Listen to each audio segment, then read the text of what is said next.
अब से सिर्फ 24 घंटे पहले तक Donald Trump was ready to wipe out an entire civilisation.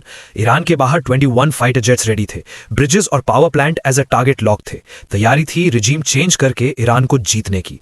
पूरी दुनिया को लगा कि न्यूक्लियर वॉर स्टार्ट होने वाली है। काउंटडाउन शुरू हो गया। 1, 1.5, 2. Come on, Iran. You gotta open the strait. और जैसे ही धमकी पूरी करने के लिए सिर्फ 1 सेकंड बाकी था, ट्रंप वाज लाइक, ची the war is not over right now. But still super power America के सामने ईरान जीत गया है, क्योंकि यूएसए का कोई टारगेट पूरा नहीं हुआ, ना रिजीम चेंज करने का और ना ईरान को हथियाने का। पर बदले में ईरान ने अपने 10 पॉइंट सामने रख के ये सीज फायर करवा दिया है।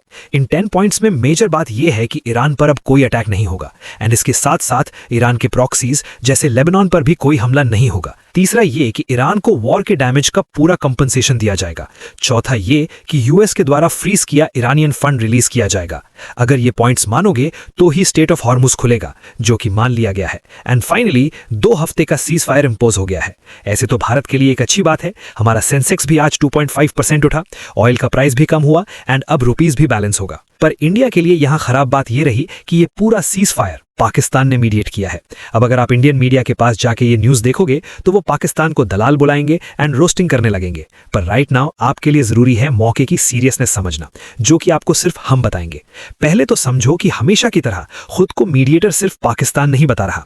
इस बार ईरान के फॉरेन मिनिस्टर ने खुद पाकिस्तान को शुक्रिया किया एंड अपने सीज फायर के नोटिस के पहले ही पैराग्राफ में आसिम मुनीर एंड शहबाज शरीफ की तारीफ की।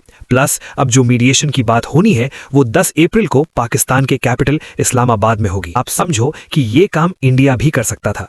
We are a neutral country, इससे हमारा जियोपॉलिटिकल स्ट्रक्चर और बढ़ जाता, पर अब ऐसा नहीं हुआ है। एंड आपको एज अ रिस्पॉन्सिबल सिटीजन हमारी फॉरेन पॉलिसी को क्वेश्चन करना होगा। अब अगर आप थोड़े भी पढ़े लिखे हो तो इस बात को समझ जाओगे, और अगर पढ़े लिखे नहीं हो तो वो बात तो हम समझ ही जाएंगे आपके कॉमेंट्स देख के। बिल्कुल उसी तरह जिस तरह कल ट्रंप को समझ में आ गया था कि वो बुरे तरह फंस गए हैं। यूएस कांग्रेस में 70 पॉलिटिशियंस ने प्रेशर बना रखा था ट्रंप को स्टेप डाउन करने के लिए आफ्टर दैट सिविलाइजेशन एंड वाला ट्वीट।